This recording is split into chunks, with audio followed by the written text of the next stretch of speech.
Ang lahat ng narinig nila o nakipag-meeting sa akin ang speaker o kung sino pa, parang pumayag ako. Sana tinanong nila yung source nila, pumayag ba ako? At bilang Pilipino, bilang isang lingkod bayan, bilang isang kaisa-isang anak ni Ferdinand Marcos na may lakas ng loob na tumindig para sa ating bansa, dapat protektahan natin ang saligang batas ng Pilipinas.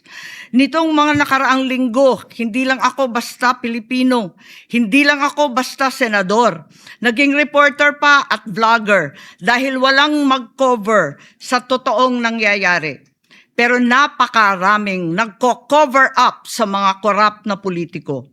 Kung meron nakakaalam sa galit ng bayan pagdating sa pagpapahaba ng poder sa kapangyarihan, nasa unahan na ako ng listahan.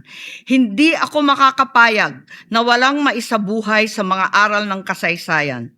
Noong naharang natin ang PI na yan, People's Initiative, noong Enero 2024, hindi naman sila tumigil. Noong 12 ng Agosto 2025, unang inihayag ni Bongbong Marcos ng ating Pangulo na hindi niya tututulan ang isang Constitutional Convention o CONCON upang ayusin umano ang mga butas sa saligang batas, kasunod ng pahiwatig ng Kongreso na sumusuporta nito.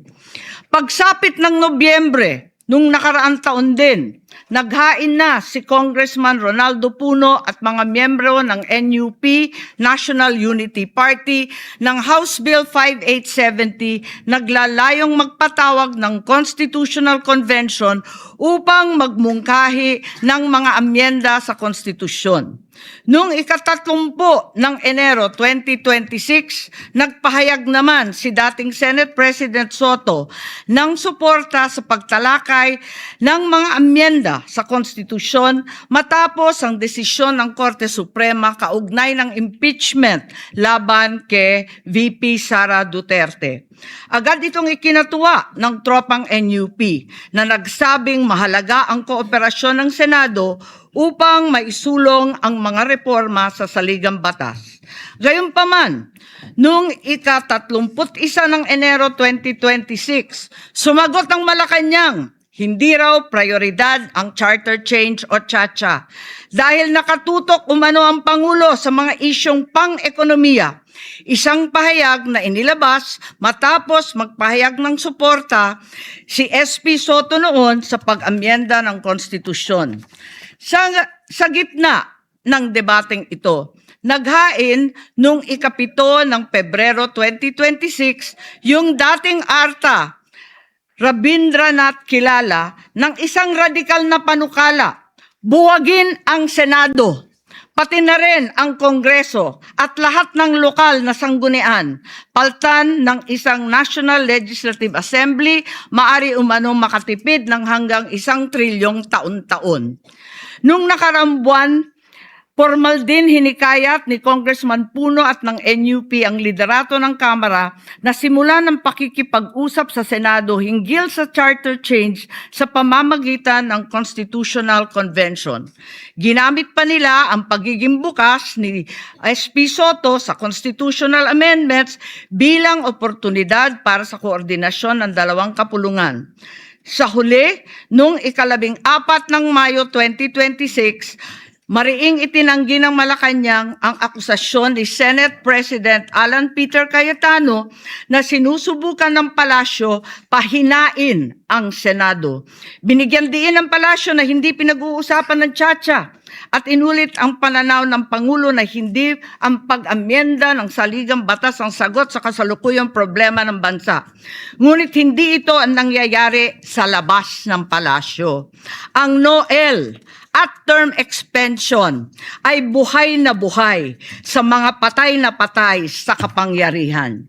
Pagkat sa kasalukuyang ika-20, ika-20 Kongreso, maraming panukalang naglalayong baguhin ang konstitusyon. Mula sa House Bill 368 ni Congressman Abante, na nagsusulong ng CONCON hanggang sa resolution of both houses number 1 ni Congressman Garbin.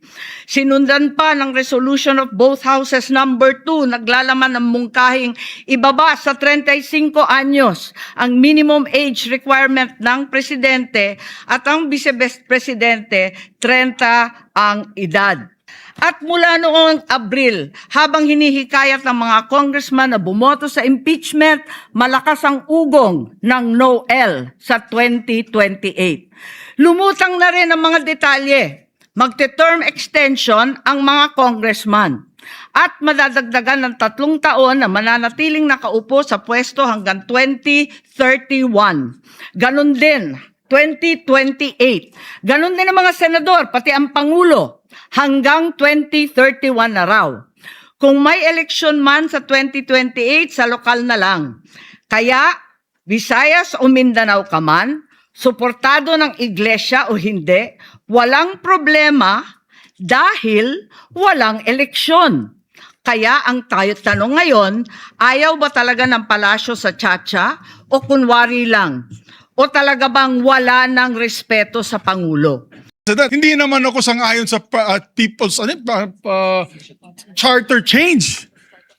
I was the first one in this institution who fought that kind of move with the PI, and all of us together, kaming lahat, for the first time in the history of the Senate, 24 senators tumayo dyan at pinasapu natin yung Contra People's Initiative, na fake People's Initiative, na talagang kinall out natin yung lahat ng grupo ng tumutulak nun, from the Speaker and even Malacanang, kinalaban natin.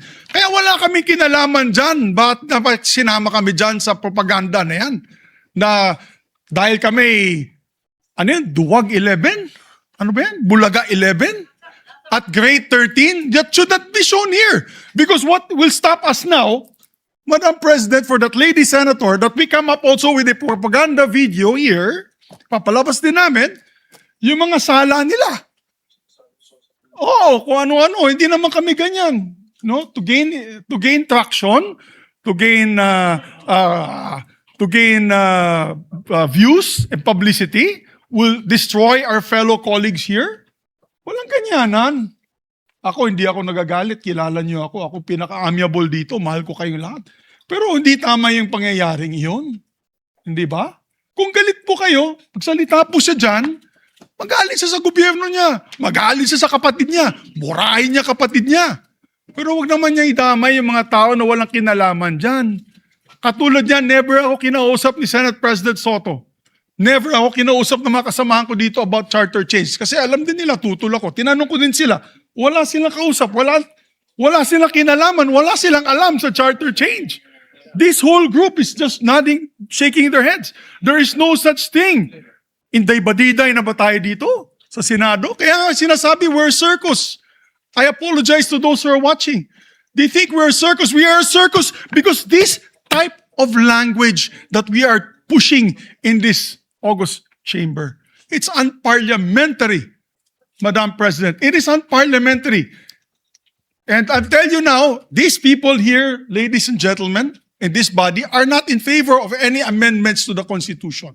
We just want to bring back the integrity of this same chamber. Cannot we discuss that as a group, as a body, that we fight for our integrity, for the good name to be brought back, for people like Jokno, people like Tanyada, people like Aquino, people like Salonga, even Frank Drilon, people like Miriam Defensor Santiago, Joker Arroyo, who stood here for what was the best times of our institution. Have we forgotten that and we've made it already like a circus? Madam Chair, I do not agree. Because I'm not Macamarcos. I'm not, so when you come up with a propaganda tool like that, hitting all of us, it makes us look that we are, nasa panig po kami ng mali at nasa panig po kami ng mga demonyo. May panindigan po kami lahat dito, Madam President. So therefore, you can see my passion on this. I move to strike the horrible propaganda video off the records of this great institution. parang lumalabas na parang lahat ng narinig nila or nakikipag-meeting sa akin ang speaker o kung sino pa, parang pumayag ako. Sana tinanong nila yung source nila, pumayag ba ako? To my colleagues, any one of them, na hindi ko binanggit eh. As a matter of fact, there was one time na sinasabi yung meeting daw namin, Senator Lacson was there.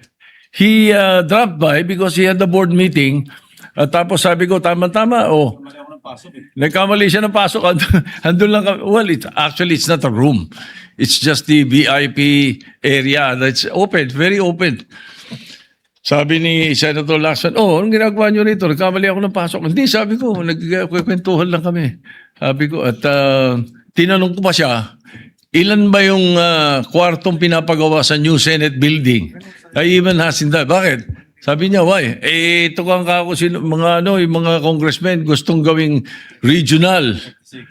Gusto nilang gawing 36 ang mga senador. Sabi ko, tatanong ko kung kakasya ron. We were joking.